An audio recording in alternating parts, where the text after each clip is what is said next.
എങ്ങനെയുണ്ട്? ടേസ്റ്റ് മാറിയിട്ടുണ്ടല്ലോ. മോശമായോ? നന്നായിട്ടുണ്ട്. എങ്ങനെ ഉണ്ടാക്കിയേ? അതൊരു മാജിക്കാണ്. ഷെയർ ചെയ്യാൻ പറ്റുമെങ്കിൽ മാജിക് ഒന്ന് ഷെയർ ചെയ്യുമോ? പിന്നെന്താ, നിങ്ങൾക്കായിട്ട് വരിക.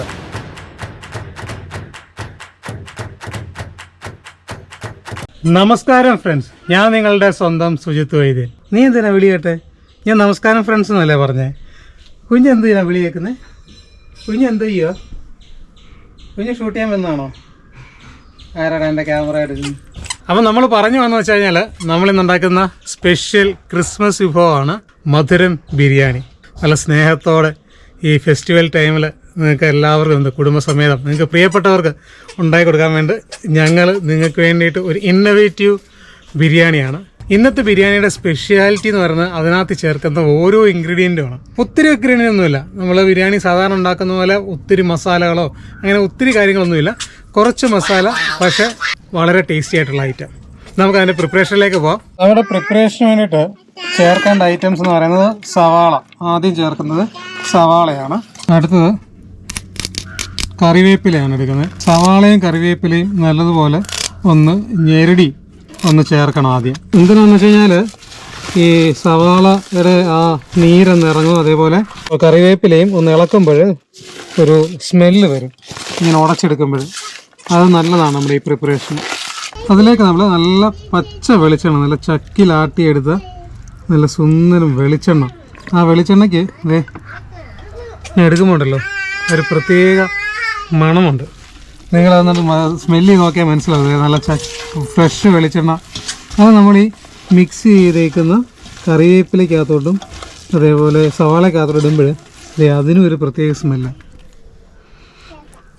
രക്ഷയില്ല, മനുഷ്യനെ ടെംപ്റ്റ് ചെയ്യിക്കുന്ന സ്മെല്ല്. അതിലേക്ക് പച്ചമുളക് അരച്ചത്, ഇഞ്ചി വെളുത്തുള്ളി പേസ്റ്റ്, അതും വീണ്ടും ഒന്ന് മിക്സ് ചെയ്യുക. ഈ മസാലകളെല്ലാം ഇത് നമ്മുടെ ബേസിക് മസാലകളല്ലേ, നമ്മൾ എന്ത് കറിക്കും ഉപയോഗിക്കുന്ന ബേസിക് മസാലകൾ. അത് മാത്രമാണ് നമുക്ക് ഇതിൻ്റെ പ്രത്യേകത, ഈ ബിരിയാണിയുടെ പ്രത്യേകത. ഇതിലേക്ക് ആവശ്യത്തിനുള്ള ഉപ്പ്, മഞ്ഞൾപ്പൊടി, ഗരം മസാല, പെരുംജീരകം കൂടുതൽ ചേർത്തിട്ടുള്ള ഗരം മസാല, ഒരു നുള്ളു കായപ്പൊടി. നമുക്കിതും കൂടെ ഇനി മിക്സ് ചെയ്യാം. ഈ മസാലകളെല്ലാം കൂടെ ഇങ്ങോട്ട് ഇളക്കി പിടിപ്പിക്കുമ്പോൾ ഉണ്ടല്ലോ, ആ ഗരം മസാലയും അതേപോലെ വെളിച്ചെണ്ണയും കൂടെ ഒക്കെ ചേരുമ്പോൾ ഒരു രക്ഷയില്ല. ഇതിലേക്കാണ് ഇനി ഇതിൻ്റെ ക്രൂഷ്യലായിട്ടുള്ള ഏറ്റവും പ്രധാനപ്പെട്ടിട്ടുള്ള ഒരു ഇൻഗ്രീഡിയൻസ് ചേർക്കുന്നത്. ചക്കിലാട്ടിയ വെളിച്ചെണ്ണ പോലെ തന്നെ വളരെയേറെ പ്രാധാന്യമുള്ള ഇൻഗ്രീഡിയൻ്റാണിത്.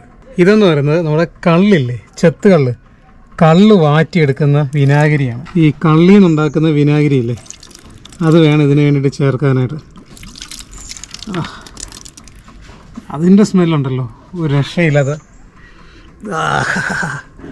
ഇതാ ഇറങ്ങുന്ന താഴേക്ക് അതുപോലുള്ള എന്തായിരുന്നു സ്മെല്ലാണ്. ഈ നാടൻ ഐറ്റംസിനൊക്കെ ഉള്ളൊരു പ്രത്യേകതയാണിത്. ഇതിലേക്ക് ഇനി അടുത്തത് ചേർക്കുന്നത് നമ്മൾ തേങ്ങാപ്പാലാണ്.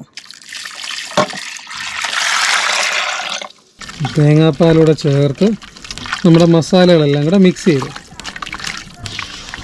ഇതിലേക്ക് ചേർക്കാൻ പോകുന്ന മീറ്റ് എന്ന് പറയുന്നത് നമ്മുടെ പോത്തിറച്ചിയാണ്. അതിന് മുമ്പ് നമുക്കിതിൻ്റെ ഉപ്പം നോക്കാം. ഒരു പൊടിക്ക് ഉപ്പോട് ഇട്ടിട്ട് കട്ട് ചെയ്ത് വാങ്ങിച്ചേക്കുന്ന പോത്ത് കഴുകി വൃത്തിയാക്കി, പോത്ത് വാങ്ങിക്കുമ്പോൾ വാരിയെല്ലും കൂടെ ചേർത്ത് വേണം നമ്മൾ ബിരിയാണി ഉണ്ടാക്കുമ്പോൾ വാങ്ങിക്കാനായിട്ട്, മീറ്റ് വാങ്ങിക്കാനായിട്ട്. അതായത് ഇറച്ചി ഏറ്റവും ബെറ്റർ എന്ന് പറയുന്നത് കൈഭാഗം ഉണ്ടല്ലോ, പോത്തിൻ്റെ കൈഭാഗം, അല്ല പോത്തോ ബീഫോ കാളയോ ഏതാണെങ്കിലും അതിൻ്റെ കൈയുടെ ഇറച്ചിയും നട്ടെല്ല് ചേർന്ന് വരുന്ന ഭാഗത്തു നിന്നുള്ള വാരിയെല്ലിൻ്റെ മീറ്റും കൂടെ, മീറ്റും എല്ലും കൂടെ വേണം. എല്ലും കൂടെ വെച്ചതുണ്ട്, ഞാനങ്ങനെ കട്ട് ചെയ്ത് വാങ്ങിച്ചേക്കുന്നതാണ്, എല്ലുൾപ്പെടെ. ഇതും കൂടെ ഇത് വാങ്ങിച്ചു കഴിഞ്ഞാൽ ഇതിൻ്റെ ഗുണമെന്ന് പറയുന്നത് ഒരു പ്രത്യേക ടേസ്റ്റ് ആയിരിക്കും ബിരിയാണിക്ക് ഉണ്ടാകുന്നത്. നമുക്ക് മീറ്റിനകത്തോട്ടും കൂടെ ഒന്ന് ഇളക്കി പിടിച്ചതിന് ശേഷം നമുക്കിനി ഇത് കുക്ക് ചെയ്തെടുക്കണം. ഒരിക്കലും നിങ്ങൾ ഈ പ്രിപ്പറേഷന് കുക്കറിൽ ചെയ്യരുത്. കുക്കറിലാകുമ്പോൾ ഇൻസ്റ്റൻ്റായിട്ട് അത് വെന്ത് കിട്ടും, പണി എളുപ്പമാണ്. പക്ഷേ ടേസ്റ്റ് വരണമെങ്കിൽ ഇതിങ്ങനെ തീ കിടന്ന് വെന്ത് വെന്ത് വെന്ത് എന്താ പറയുക, ഈ ചൊറുക്ക അല്ലെങ്കിൽ വിനാഗിരി ഈ മീറ്റിനകത്തോട്ട് പിടിച്ച് തേങ്ങാപ്പാലും കൂടെ ഒക്കെ ചേർന്ന് വരുമ്പം നല്ല സോഫ്റ്റായി വരത്തില്ല, ഇങ്ങനെ അലുവ പരുവം പോലെ. അത് കിട്ടണമെങ്കിൽ നമ്മളിങ്ങനെ പയ്യനെ കുക്ക് ചെയ്തെടുക്കണം. ആ പയ്യനെ കുക്ക് ചെയ്യുന്ന ക്ഷമയിലുള്ള കുക്കിങ്ങും അത് സ്നേഹത്തോടെ കൊടുക്കുമ്പോഴുണ്ടാകുന്ന ആ എന്താ പറയുന്നത് ഒരു സംതൃപ്തിയൊക്കെയാണ് ഇതിൻ്റെ പ്രത്യേകത. നമുക്കിനി ഇത് അടുപ്പിലോട്ട് വെക്കാം. ഈ തീയിൽ ഇനിയിരുന്ന് ഇത് വെന്ത് വരട്ടെ. നിങ്ങൾക്ക് എരിവ് കൂടുതൽ വേണമെങ്കിൽ പച്ചമുളകിൻ്റെ എണ്ണം കൂട്ടാം, അതേപോലെ കുരുമുളക് പൊടി ചേർക്കാം. കുരുമുളക് പൊടി ഒരു സ്വല്പം ചേർക്കുന്നത് ബെറ്റർ ആയിരിക്കും. പ്രത്യേകിച്ച് തേങ്ങാപ്പാലിലോട്ട് കുരുമുളക് പൊടി ചേരുമ്പോൾ അതൊരു പ്രത്യേക ടേസ്റ്റാണ് ഉണ്ടാക്കുന്നത്. നമുക്കൊരു സ്വല്പം കുരുമുളക് പൊടിയും കൂടെ ഇട്ട് കൊടുത്തിട്ട് ഇതിനി കുക്ക് ചെയ്തെടുക്കാം. ഇനി ഇത് വെന്ത് വന്നിട്ട് നമുക്ക് കാണാം. ഇപ്പം നമ്മൾ ഓൾമോസ്റ്റ് ഇപ്പം കറക്റ്റ് 1.25 മണിക്കൂർ ആയി ബീഫ് അകത്തോട്ട് വെച്ചിട്ട്. ബീഫ് നല്ലതുപോലെ വെള്ളമൊക്കെ പറ്റി വെന്ത് വന്നു. വെള്ളം പറ്റിയില്ലെങ്കിലും കുഴപ്പമില്ല കേട്ടോ, നമുക്ക് ഈ വെള്ളത്തിൻ്റെ ആവശ്യമുണ്ട്. വെള്ളത്തിൻ്റെ ആവശ്യകത എന്ന് പറയുന്നത് നമുക്ക് പുറകെ പറയാം എന്താണെന്നുള്ളത്. നല്ലതുപോലെ വെന്തു. മീറ്റൊക്കെ നല്ല തൊടുമ്പോൾ തന്നെ അറിയാം അതിൻ്റെ നല്ലതുപോലെ വെന്തിട്ടുണ്ട്. നമുക്കിതിനെ കോരി മാറ്റണം. കോരി മാറ്റിയിട്ടാണ് റൈസിൻ്റെ പ്രിപ്പറേഷനിലേക്ക് പോകുന്നത്. അതിനു മുമ്പ് ചെറിയൊരു കാര്യങ്ങളുണ്ട്. ഇത് ഇറക്കുന്നതിന് മുമ്പ് നമുക്ക് 1-2 പൊടിക്കൈകളോടെ ചെയ്യണ്ടേ, അതുകൂടെ ഒന്ന് കാണാം. നമുക്ക് ആദ്യം ഒന്ന് അതിൻ്റെ ഉപ്പൊന്ന് നോക്കണം. ഉപ്പുണ്ട്. നമുക്കതിൽ മല്ലിപ്പൊടി, അതുപോലെ ഗരം മസാല, പുതിന ഇല, മല്ലിയില, ഇതും കൂടെ നമുക്കൊന്ന് മിക്സ് ചെയ്ത് ഒരു തിളയും കൂടെ വന്നിട്ട്, ഇപ്പോൾ ഓൾറെഡി തിളച്ചുകൊണ്ടിരിക്കുകയാണ്, ഒരു തിളയും കൂടെ വന്നിട്ട് നമുക്കതിനെ കോരി മാറ്റാം. നമ്മളതിൻ്റെ തീ ഓഫ് ചെയ്ത് ഇനി നമുക്കിതിൻ്റെ ഈ ഗ്രേവി ഉൾപ്പെടെ കുറച്ച് അങ്ങോട്ട് മാറ്റി വെക്കാം. ഞങ്ങളുടെ ക്രിസ്മസ് ആശംസകൾ പറയുവാണ്. ന്യൂ ഇയറിന് ഈ സമയമുണ്ട്. ന്യൂ ഇയറിന് ഒരു കിടിലൻ സാധനമായിട്ട് ഞാൻ വരുന്നുണ്ട്. ഒരു വെറൈറ്റി ഐറ്റമായിട്ട് ഞാൻ വരാം. അപ്പോൾ നമുക്കിനി ഇതിൻ്റെ റൈസിൻ്റെ പ്രിപ്പറേഷനിലേക്ക് പോകാം. നമ്മൾ ആ പാത്രം ഒന്ന് ജസ്റ്റ് ഒന്ന് വെള്ളം ഒഴിച്ചേ കഴുകണ്ട. ഈ പാത്രത്തിൽ തന്നെയാണ് നമ്മൾ കുക്ക് ചെയ്യുന്നത്, റൈസ് കുക്ക് ചെയ്യുന്നത്. അപ്പോൾ അതുകൊണ്ട് അതിനെ ഒന്ന് ജസ്റ്റ് ഒന്ന് കറക്കി ഈ വെള്ളം ഇതിലോട്ട് ഒഴിച്ച് ഈ ഗ്രേവി നമുക്കൊന്ന് ഇച്ചിരി ഒന്നുണ്ടോ ലൂസാക്കി. ഈ ലൂസാക്കാൻ എന്തിനാണല്ലേ, അതിനൊക്കെ ആവശ്യമുള്ളത്. നമുക്ക് പുറകെ കാണാൻ എന്താണുള്ളത്. റൈസിൻ്റെ പ്രിപ്പറേഷനിൽ ഏറ്റവും പ്രാധാന്യം വരുന്നത് നമ്മൾ ഇപ്പം മാറ്റി വെച്ച ഗ്രേവിയില്ലേ, ആ ഗ്രേവിയിൽ വേണം റൈസ് കുക്ക് ചെയ്തെടുക്കാൻ. ആദ്യം നമുക്ക് കുറച്ച് വെളിച്ചെണ്ണ ഒഴിച്ചു കൊടുക്കാം. നമ്മുടെ ഈ പ്രിപ്പറേഷൻ നമ്മൾ നെയ്യ് ഉപയോഗിക്കുന്നില്ല. നെയ്യ് ഉപയോഗിക്കാതാണ് ഇതിനെല്ലാം വെളിച്ചെണ്ണയിൽ തന്നെയാണ് ചെയ്യുന്നത്. നമ്മൾ കറുകപ്പട്ട ഇട്ടു, ജീരകം, നമ്മുടെ പെരുംജീരകം, അതേപോലെ ഗ്രാമ്പു, തക്കോലം, ഇതൊന്ന് നമുക്ക് ഈ വെളിച്ചെണ്ണയിലൊന്ന് ജസ്റ്റ് ഒന്ന് സോട്ട് ചെയ്താൽ അതൊന്ന് പൊട്ടി വരും.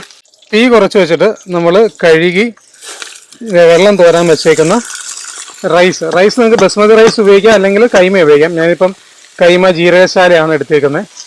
ഇത് ഒരു 2 മണിക്കൂറോളം വെള്ളത്തിലിട്ട് അതിനെ സോക്ക് ചെയ്ത് കഴുകി വൃത്തിയാക്കി വെള്ളം തോരാൻ വെച്ചതാണ്. ഇത് ഇടുന്നപ്പം ചെറിയ തീയിൽ വേണം നമ്മൾ ഗ്യാസ് വെക്കാൻ. ഈ റൈസിനെ ഇതിലൊന്ന് സോട്ട് ചെയ്യണം. നമ്മുടെ വെളിച്ചെണ്ണയിൽ നമുക്കൊന്ന് സോട്ട് ചെയ്യണം. ഒന്ന് സോട്ട് ചെയ്തതിന് ശേഷം നമ്മൾ ഈ ഗ്രേവിയാണ് ഇതിലേക്ക് ഒഴിക്കുന്നത് കുക്ക് ചെയ്യാനായിട്ട്. അതിൻ്റെ കണക്ക് നമ്മൾ എടുത്ത പാത്രത്തിൻ്റെ അരി അളന്ന അതിൻ്റെ അളവ് അനുസരിച്ച് വേണം ചേർക്കാനായിട്ട്. നമ്മളിപ്പോൾ ഈ ഗ്ലാസ്സിന് 4 ഗ്ലാസ് ഉണ്ടായിരുന്നു അരി, അപ്പോൾ അതിന് നമുക്ക് 1.5 ഗ്ലാസ് എന്നുള്ള കണക്കിൽ നമുക്ക് എടുക്കാം. അത് 1 ഗ്ലാസ്സിന് 1.5 ഗ്ലാസ് വെള്ളം എന്നുള്ള കണക്കിൽ എടുത്ത് ഇപ്പോൾ 2 ഗ്ലാസ് നമ്മൾ ഒഴിച്ചു. എന്നിട്ട് നമുക്ക് തീ ഒന്ന് കൂട്ടി കൊടുക്കാം. ഈ റൈസ് ഒന്ന് മിക്സ് ചെയ്തിട്ട് ഇതിലേക്ക് ഇനി നമ്മൾ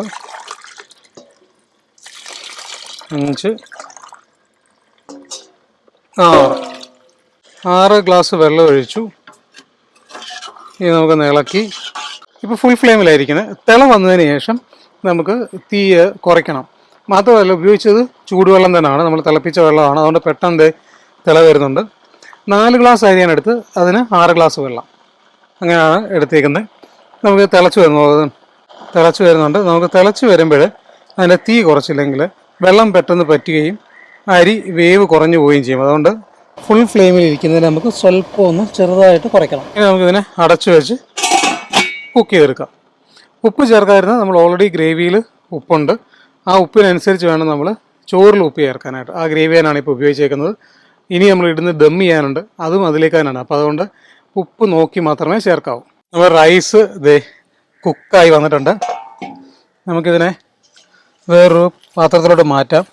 നമ്മളിതിന് ദമ്മിലേക്കാണ് പോകുന്നത്.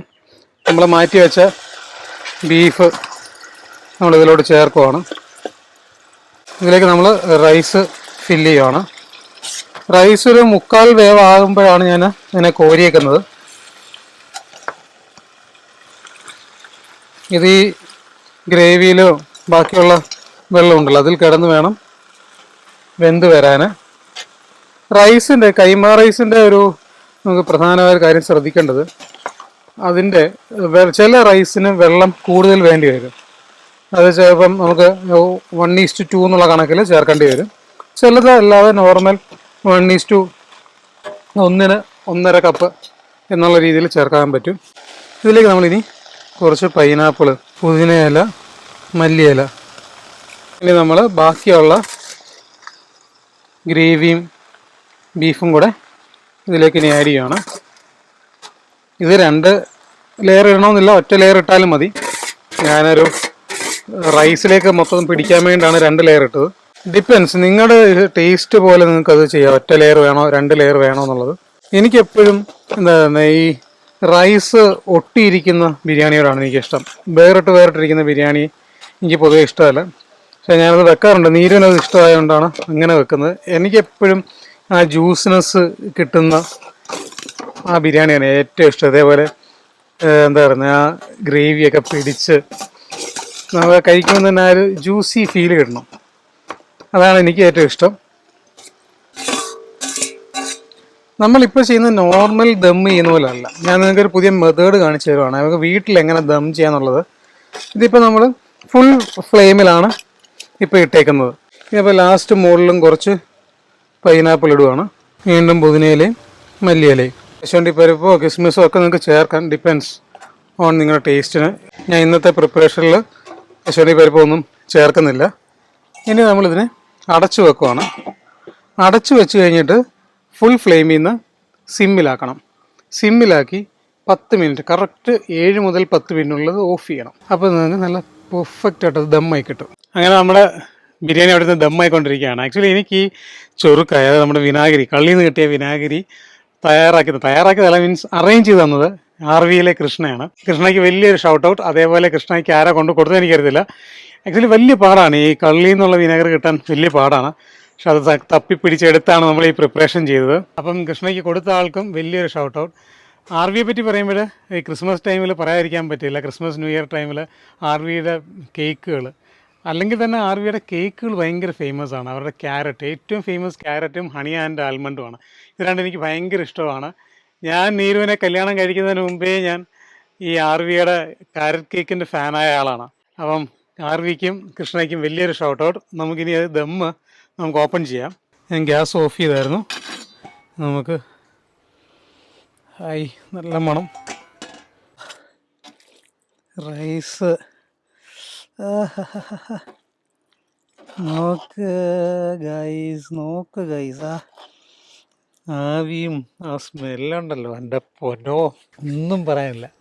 അപ്പം ഞാൻ കുറച്ച് കൃഷ്ണയ്ക്ക് കൊണ്ട് കൊടുക്കണം. അത് പാക്ക് ചെയ്തിട്ട് ഉണ്ണിയും വിനീതും ഒക്കെ ഉണ്ട്, പഴയതുപോലെ നമുക്ക് ടേസ്റ്റ് ചെയ്യാൻ ആൾക്കാരുണ്ട്, അവർക്ക് കൊടുക്കാം. ഏറ്റവും ലാസ്റ്റ് ഞാൻ നീരും കൂടെ ടേസ്റ്റ് ചെയ്ത് കാണിക്കാം. കുറേ നാൾക്ക് ശേഷം വീണ്ടും നമ്മുടെ സ്റ്റുഡിയോ ആക്റ്റീവ് ആയിരിക്കുകയാണല്ലേ. ഒത്തിരി നാളായി നമ്മൾ ഈ സ്റ്റുഡിയോയിൽ, ഓൾമോസ്റ്റ് 1 കൊല്ലത്തോളമായിരുന്നു തോന്നുന്നു. എനിക്കൊന്ന് കഴിഞ്ഞ ഡിസംബറിലാന്ന് തോന്നുന്നു നമ്മൾ ആ ടർക്കി ചെയ്തപ്പോഴാന്ന് തോന്നുന്നു. പിന്നെല്ലാം യാത്രകളും ചെറിയ ചെറിയ ഷോർട്സ് വീഡിയോസും ആയിരുന്നു. വീണ്ടും നമ്മൾ ആക്റ്റീവായി വന്നു കഴിഞ്ഞു. ഇതാണ് നമ്മുടെ മധുരം ബിരിയാണി. ഇച്ചിരി തണുത്ത് കഴിഞ്ഞിട്ട് ബിരിയാണി കഴിച്ചു നോക്കണം കേട്ടോ, അതിൻ്റെ ഒരു ടേസ്റ്റ് വേറെയാണ്. നമ്മൾ ചൂടോടെ കഴിക്കുന്ന പോലല്ല, തണുത്തതിന് ശേഷം കഴിക്കുമ്പോഴുള്ള ടേസ്റ്റ്. നമ്മൾ ഉണ്ടാക്കിയ മധുരം ബിരിയാണി, ക്രിസ്മസ് സ്പെഷ്യൽ മധുരം ബിരിയാണി, ഞാൻ ഇതുവരെ ഉണ്ടാക്കിയതിൽ നിന്നും ഭയങ്കര വ്യത്യസ്തമായൊരു ഫ്ലേവറാണ് എനിക്ക് കിട്ടുന്നത്. അതിൽ എരിവ് വളരെ കുറവാണ്, എരിവ് കുറച്ചിട്ടുണ്ട്. നിങ്ങൾക്ക് എരിവ് കൂടുതൽ വേണമെങ്കിൽ എരിവ് കൂടുതൽ ചേർക്കാം. ഒരു രക്ഷയില്ല കേട്ടോ, അസാധ്യ സാധന. നിങ്ങൾ എന്തായാലും ഡെഫിനറ്റ്ലി ട്രൈ ചെയ്യണം. ക്രിസ്മസിന് നിങ്ങളെല്ലാവരും ഇതൊക്കെ ഉണ്ടാക്കി ഫാമിലിയായിട്ട് എൻജോയ് ചെയ്യാം. അപ്പോൾ എങ്ങനെ ഉണ്ടായിരുന്നു ഈ ക്രിസ്മസിന് വേണ്ടി നിങ്ങൾ തയ്യാറാക്കിയ മധുരം ബിരിയാണി? നിങ്ങൾക്ക് എല്ലാം ഇഷ്ടപ്പെടാമെന്ന് വിചാരിക്കുന്നു. ഇഷ്ടപ്പെട്ടെങ്കിൽ എന്ത് ചെയ്യണം? നിങ്ങൾ ലൈക്ക് ചെയ്യണം, ഷെയർ ചെയ്യണം, കമന്റ് ചെയ്യണം. സബ്സ്ക്രൈബ് ചെയ്യാത്തവരൊക്കെ സബ്സ്ക്രൈബ് ചെയ്യണം, ബെല്ലൈക്കൺ പ്രസ് ചെയ്യണം. അപ്പൊ അടുത്ത എപ്പിസോഡിൽ കിട്ടില്ല ഒരു റെസിപ്പി വരുന്ന വരെ taste cruiser signing off. Happy Christmas.